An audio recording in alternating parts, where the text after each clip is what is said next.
کتنے سال کی عمر میں علم سیکھنا ضروری ہے؟ دیکھیں، شریعت نے جو ہمیں مکلف بنایا ہوتا ہے، یعنی مکلف کا مطلب یہ ہے کہ شرعی احکام اب پورے نہیں کریں گے تو گناہ گار ہوں گے، یہ بلوغت کی عمر ہوتی ہے۔ اور ہمارے مذہب اسلام کی روح سے لڑکا اور لڑکی 15 سال میں بالغ ہو جاتے ہیں۔ میں آسان الفاظ میں کہہ رہا ہوں، وقت کی قلت کی بنا پر 15 سال کے بعد تو احکام متوجہ ہو جاتے ہیں۔ اس کا مطلب یہ ہے کہ 15 سال کی عمر سے پہلے انسان کو وہ تمام علوم سیکھنے ہوں گے جو 15 سال کے فوراً بعد اس کے کام آئیں گے۔ مثال کے طور پہ 15ویں سال میں عموماً شادی تو ہوتی نہیں، تو شادی بیاہ کے بھی احکام اگر نہیں سیکھے کوئی بات نہیں۔ اسی طرح اگر اس کو تجارت وغیرہ نہیں کرنی ہے کوئی بات نہیں، وہ احکام فی الحال نہ سیکھے، لیکن عقائد یہ تو اس کو پہلے سے معلوم ہونے چاہیے۔ اگر نہیں پتہ ہو اور بالغ ہونے کے بعد وہ نادانی کے اندر، کم علمی میں، جہالت میں کوئی غلط کام کر دے گا تو کفر اس کی طرف متوجہ ہو جائے گا، یعنی اگر کافرانہ کوئی عمل کیا اسلام کے خلاف۔ اسی طریقے سے نماز عبادات ہیں کہ جب وہ بالغ ہوگا نماز فرض اور روزہ فرض، تو ان دونوں کے احکام تو فوراً اس کو معلوم ہونے چاہیے۔ اسی طریقے سے جیسی زکوٰۃ اس کے پر فرض ہوگی اس کا حکم، اس کے احکام سیکھنا۔ حج فرض ہو گیا تو حج کے احکام سیکھنا۔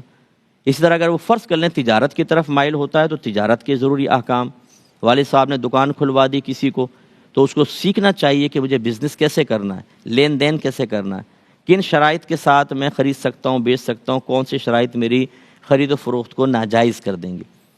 تو یہ یقینی سی بات ہے، جب ایک فیوچر پلان ہمارے سامنے ہوتا ہے کہ 15 سال کے بعد اس چیز کی ضرورت ہے تو ہمیں پہلے سے تیاری کرنی چاہیے۔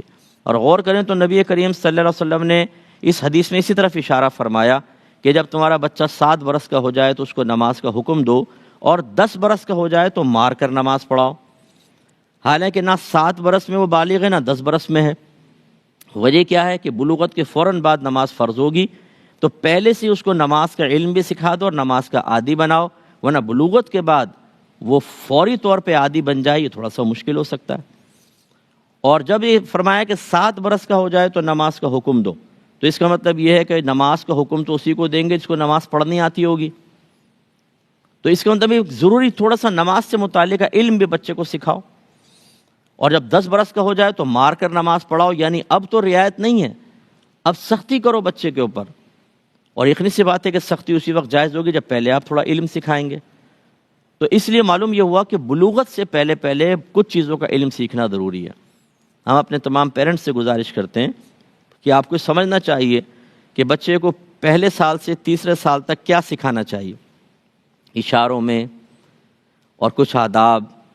کچھ بچہ غلط کرتا ہے تو آنکھیں دکھانا، غلط چیز کی طرف ہاتھ بڑھاتا ہے تو ہلکے سے اس کے ہاتھ پہ ضرب لگانا کہ بچہ خوف زدہ ہو جائے کہ یہ غلط چیزیں مجھے نہیں کرنی ہے۔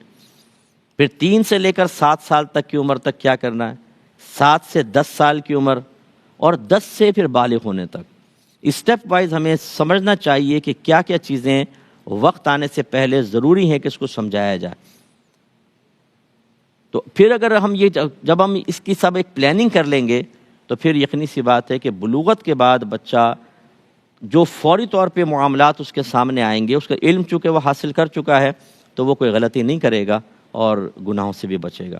اب ہمارے ہاں صورتحال یہ ہے کہ بچہ جیسے ہی 2 سال کا 3 سال کا ہوتا ہے مونٹیسری کے اندر پہنچ جاتا ہے۔ وہ ہمیں پتہ ہے کہ یہ بہت امپورٹنٹ ہے نا۔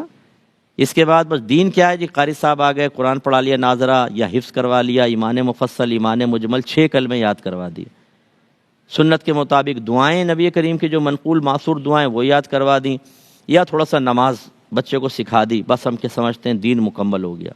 حالانکہ بہت ساری چیزیں اور ہیں، جیسے بھی ہم نے فرض علوم کے بارے میں بات کی، تو یہ سوچنا ہوگا کہ بچہ بالغ ہوتے ہی ان فرض علوم میں سے کن کن چیزوں کی ضرورت محسوس کر رہا ہے، اسے ترتیب سے بلوغت سے پہلے ہی سمجھانا ہوگا، تبھی انشاءاللہ ہمارے بچے جو ہیں وہ بالغ ہو جانے کے بعد خطا نہیں کریں گے۔ اور اس جملے میں اپنا بیان ختم کرتا ہوں کہ خواجہ صاحب علیہ الرحمہ نے ظاہری علوم سیکھے، پھر ان کی روشنی میں ساری زندگی کو نبی کریم کے سنت کے سانچے میں اور شریعت کے مطابق گزارا، تو اپنے ماں باپ کے لیے بہت بڑا ثواب جاریہ بن گئے۔